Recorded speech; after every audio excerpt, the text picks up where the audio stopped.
बिस्मिल्लाहिर्रहमानिर्रहीम, अस्सलाम वालेकुम। ज़ोहैर मुस्तकीम रियल एस्टेट एडवाइजर्स व्यूअर्स, उम्मीद करते हैं कि आप लोग खैरियत से होंगे। सो आज की वीडियो में हम लोग आपको जो है फैक्ट्स और फिगर्स बताएंगे कि यार रियल एस्टेट 2024 के अंदर जो है कैसा रहेगा, क्या चीज़ें आपको नज़र आएंगी। तो वो सारी चीज़ें जो हम आपको वन बाय वन डिटेल से बताएंगे। तो चैनल को ज़रूर सब्सक्राइब कर लें ताकि आपको आने वाले टाइम में भी मज़ीद इन्फॉर्मेटिव वीडियोस मिलती रहें।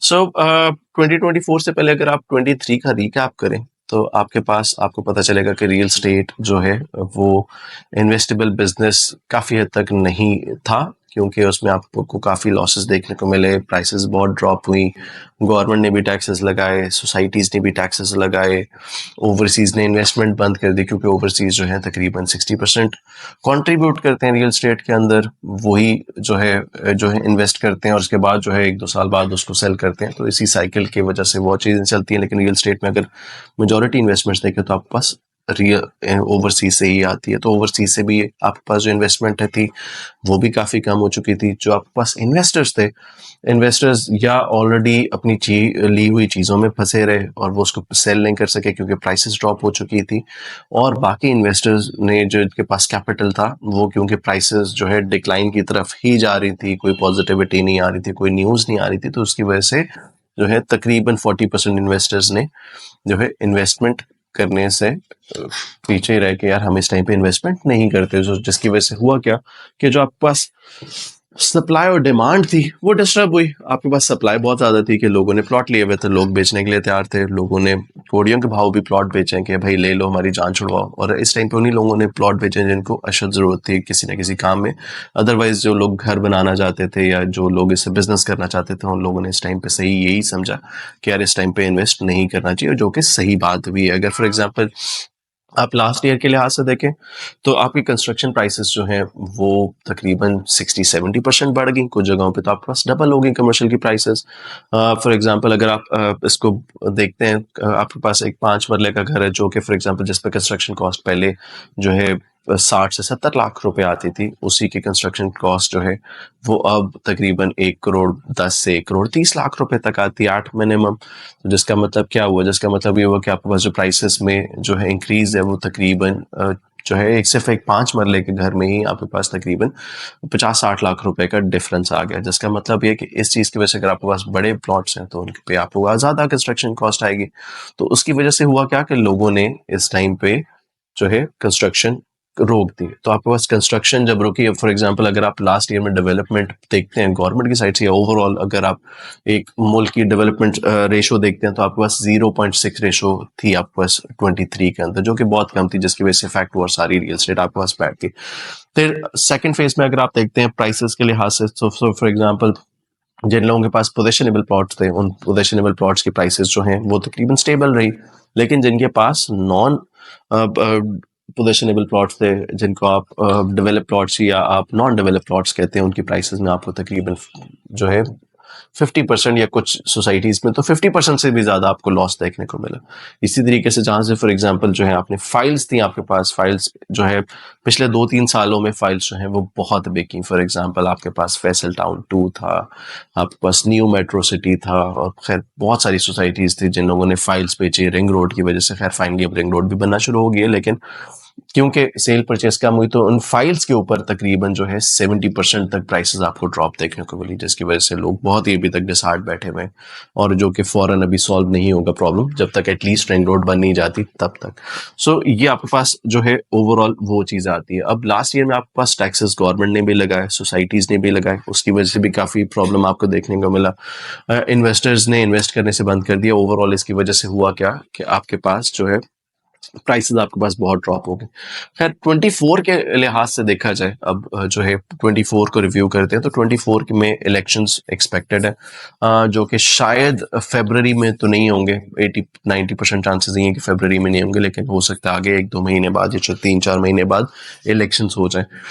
सो जो नई गवर्नमेंट आएगी उसका शायद प्रायोरिटी यही होगी कि यार एमिनिटीज दी जाए, कंस्ट्रक्शन प्राइसेस पे कंट्रोल किया जाए, क्योंकि अगर कंस्ट्रक्शन नहीं होगी, क्योंकि आपके पास अगर ओवरऑल अगर आप पाकिस्तान को देखो तो एक सबसे ग्लोइंग जो है बिजनेस समझा जाता है जिसमें हर कोई इन्वेस्ट करता है, ओवरसीज भी इन्वेस्ट करते हैं। तो अगर रियल स्टेट होगा तो टैक्सेस और बाकी चीज़ें प्रोड्यूस होंगी और इवेंचुअली जो है एक खुशहाल उसकी तरफ जाएंगे, इम्यूनिटीज आने के काफ़ी ज़्यादा चांसेस है।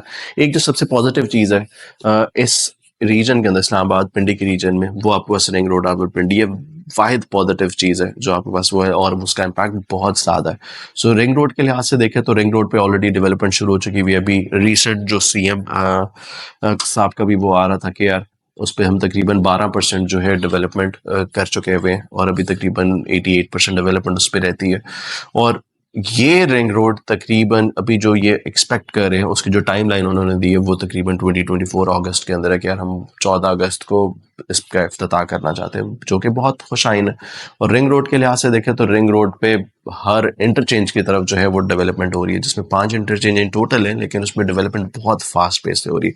तो ये काफ़ी हद तक मुमकिन भी है कि ये रिंग रोड जो है वो डेवलप हो जाए।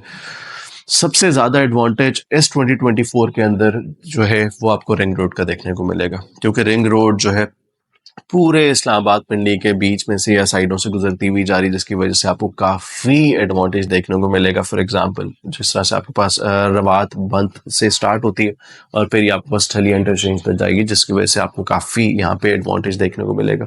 सो जो 2024 में रिंग रोड के आसपास सोसाइटीज़ हैं तो उनको तो बहुत ही फायदा होगा, जिसमें आपको फॉर एग्जांपल सबसे ज्यादा फायदा आपको डीएचए को होगा। डीएचए में आपके पास एडवांटेज आएगा डीएचए 3 को, डीएचए 4 को एडवांटेज आएगा, फिर आपके पास बेरिया को एडवांटेज आएगा। फिर उससे आगे आप निकलते हैं तो आपके पास काफ़ी हद तक जो एडवांटेज है वुरुडन इनक्लेव को मिलता है, उसको आप क्रॉस करते हैं तो आपके पास अगले इंटरचेंजेस पे जो है वो आपको एडवांटेज नज़र आएगा सबसे ज़्यादा कैपिटल स्मार्ट सिटी को। सो रिंग रोड की वजह से आपके पास जो है काफ़ी चीज़ें फ्लो में रहेंगी। सो इस टाइम पे जो रिंग रोड के आसपास इन्वेस्ट करेगा उसको काफ़ी एडवांटेज रहेगा, अदरवाइज जो है बाकी जगहों पे जो है काफ़ी प्रॉब्लम रहेगा। हाँ, रिंग रोड के आसपास बहुत सारी इस तरह की सोसाइटीज़ भी हैं जो इलीगल भी हैं, जिनके पास लैंड भी नहीं है और इस तरह की बहुत सारी चीज़ें हैं, जिसपे अभी आरडीए ने रिसेंटली ये भी कहा कि यार हम लोग काफ़ी फास्ट पेस में वहाँ पे जो है उन पे केसेस भी करेंगे, सोसाइटीज़ को बंद भी करेंगे, मालिकान को गिरफ्तार भी करेंगे। लेकिन अनफॉर्चुनेटली पाकिस्तान में ये होता है कि आप जब कोई चीज़ परचेज कर लेते हो तो बेशक उसका ओनर पकड़ा जाए, कुछ हो जाए, लेकिन जो लोग हैं, जो हम तरह या आप लोग जैसे आम लोग जो है, उन लोगों को पैसे वापस नहीं मिलते, तो एक ये डिसएडवांटेज होता है। लेकिन ओवरऑल गेम चेंजर जो होगा इस साल के लिए वो आपके पास रिंग रोड होगा। सो रिंग रोड की वजह से आपको काफ़ी एडवांटेज, काफ़ी एवेन्यूज और खुलेंगे कमर्शियल के लिहाज से, रेजिडेंशियल उसके लिहाज से। सो इस 2024 के अंदर आपको जो एडवांटेज या प्राइसेस में इलेक्शंस होते हैं नहीं होते किसी भी चीज़ के अलावा जो एडवांटेज नज़र आएगा या सबसे ज़्यादा प्रॉफिट नज़र आएगा वो आपको नज़र आएगा रिंग रोड के आसपास, क्योंकि रिंग रोड क्योंकि डेवलपमेंट भी हो रही है और बहुत फास्ट पेस में हो रही है। प्राइसेस आपके पास रिंग रोड की अगर देखें, रिंग रोड के आसपास जो सोसाइटीज़ थी पिछले 1 साल के अंदर उन मेजरली सारी सोसाइटीज़ ही जो है आपके पास डेवलप या नॉन डेवलप में आती, पोजेशनेबल सोसाइटी आपके पास मेजरली ऐसी आज से कोई आपके पास नहीं थी। तो इस साल में यानी 6-7 महीने के अंदर अगर आपके पास रिंग रोड बच जाती है तो प्राइसेस वहाँ पे काफ़ी ज़्यादा बूस्ट हो जाएंगी और इसके साथ ही उन सोसाइटीज़ को ख़ास तौर पे एडवांटेज होगा जो कि अगले 3-4 महीनों के अंदर जो रिंग रोड के आसपास सोसाइटीज़ बनती हैं वो अपने अंदर डेवलपमेंट कर लें, तो वो अपनी प्राइसेस जो हैं वो डबल से ट्रिपल कर सकती हैं अपने प्लॉट्स की और चीज़ों की। तो ये एक बहुत बड़ा एडवांटेज आएगा। लेकिन इस टाइम पे जो समझदार इन्वेस्टर होगा वो वही होगा जो आसपास या पोजेशनेबल प्लॉट्स में इन्वेस्ट करता है या बहुत देख के इन्वेस्ट करता है, अदरवाइज जो है थोड़ा लॉस देखने को मिल सकता है। सो ये एक ओवरऑल समरी थी कि 2024 किस तरह का रहेगा। हमने कहा आप लोगों से अपने एक्सपीरियंस भी शेयर करें, फैक्ट्स भी शेयर करें, जिसकी बेस पे आप लोग ये डिसाइड कर सके आप लोगों को इस साल में क्या करना है। आज की वीडियो के लिए इतना ही था। अपना बहुत ख्याल रखिएगा। ज़ोहैर मुस्तकीम, रियल एस्टेट एडवाइजर से। अल्लाह हाफिज़।